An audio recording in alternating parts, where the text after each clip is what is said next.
Hi everyone. Today I'm going to speak about the SQ in the Venus sequence. The SQ is the period between 0 to 7 years old. That is when you are going to have the imprinting in a physical sense, in that what's going to become cell memories, because you're too young to really process anything emotionally and understand it emotionally and mentally. So here we have the child that is becoming its own being. The core is where we have the 9 month in the womb, the vocation sphere. It's going to be the 9 month in the womb. We're bathing in the waters of the womb when you're taking on that task that already your lineage had taken on. But because especially the 5,000 last years, it's been very dark on earth, very dense. So it has been hard for our ancestors to actually really being able to unwind the wound that is in the core wound or the vocation. So now we're being able to do that. And in the imprinting that happens in the 7 first years from 0 to 7 on a physical and cellular level, that's one hint. Then we also have the EQ, the emotional imprint from 8 to 14, and then the IQ, the more mental imprinting from 15 to 21. That's what's going to give us an idea of what is it that the soul came here to work with. So all the things that happen to you from your 0 years old to 21 is going to help you remember what you came here to work with, what the soul came here to resolve, we could say.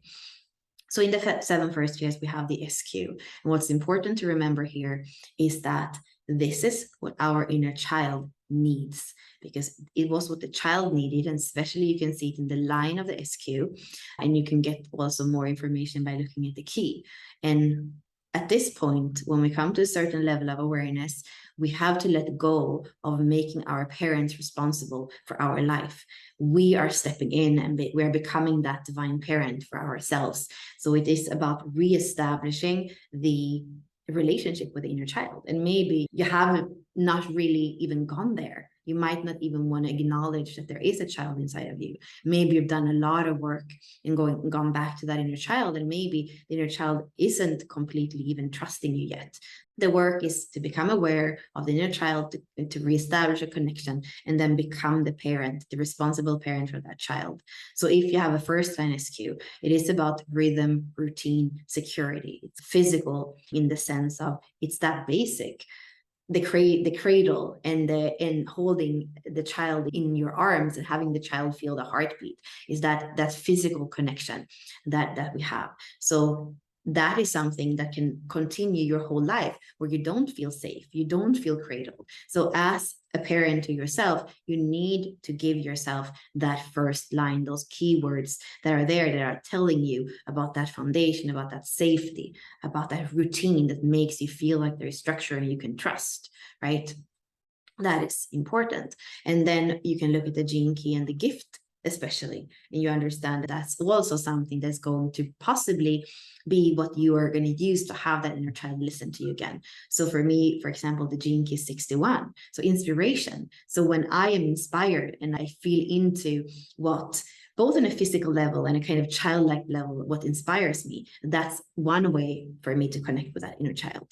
And then in the second line, that is about wildness and also healthy boundaries. So if you are a parent to yourself, if you have a second line, it is definitely about allowing yourself the freedom and the passion, but also having those boundaries for your inner child and being a responsible parent, because maybe you had way too strict parents when you were a child, or maybe they didn't even care. So you didn't even feel like you had that mirroring, that reciprocity that the second line really needs. So you want to give yourself that wildness, that passion, but also the boundaries so that the child and your child can feel safe.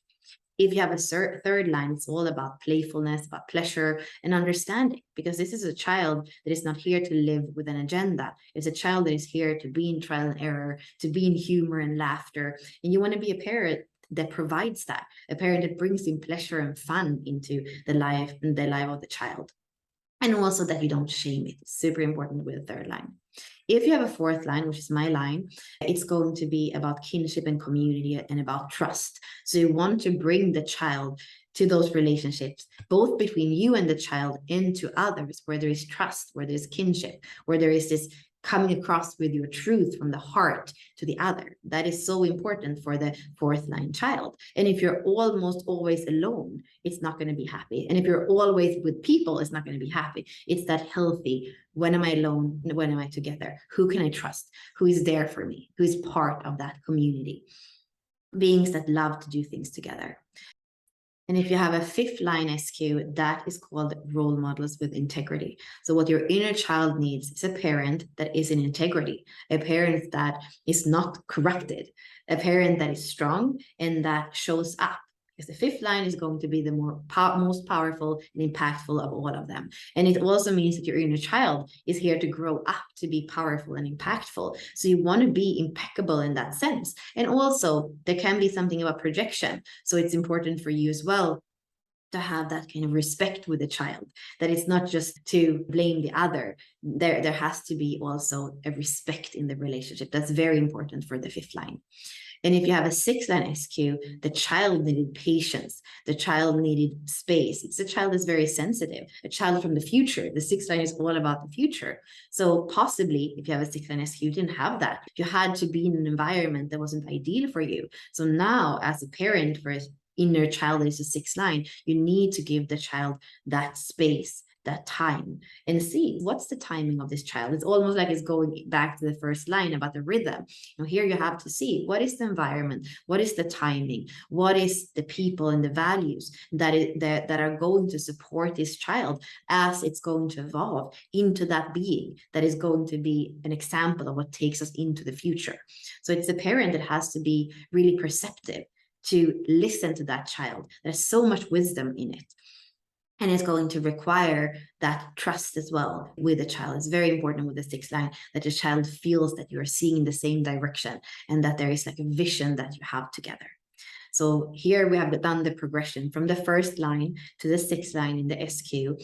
And our thing to step up to here is that we are becoming the parent that we didn't have. We are taking responsibility. We're not blaming our parents. We're not expecting them to be what we needed. We're stepping in, we're reestablishing that connection with the inner child, and we're giving the inner child what it needed. And we can understand that both by looking at the keynotes of the line and looking especially at the gift frequency of the gene key. So I hope that was helpful, and I would like to do this for all of the spheres in the Venus sequence. The Venus work is shadow work. So it's going deep, going back, seeing what hurt instead of repressing what hurt. And then, like I said before, we can re-imprint those parts of us, the emotional, the physical, the mental, the spiritual. And for me, what I'm doing next is an immersion that is called Whole, which is a journey to wholeness, where we are going through all the spheres in the Venus sequence. We're also going back to the conscious moon, which is not in the Venus sequence. We only have the unconscious moon. We're going through Mars and Venus and the moon, both conscious, unconscious, and also the purpose, which is the unconscious earth. And we're bringing in all the Venus work, all the imprints that are there, and also adding that layer of intimacy, which is part of relationships. And the whole Venus sequence is so that we can relate to ourselves and the world in a way that is sovereign, that is in wholeness and not in fragmentation.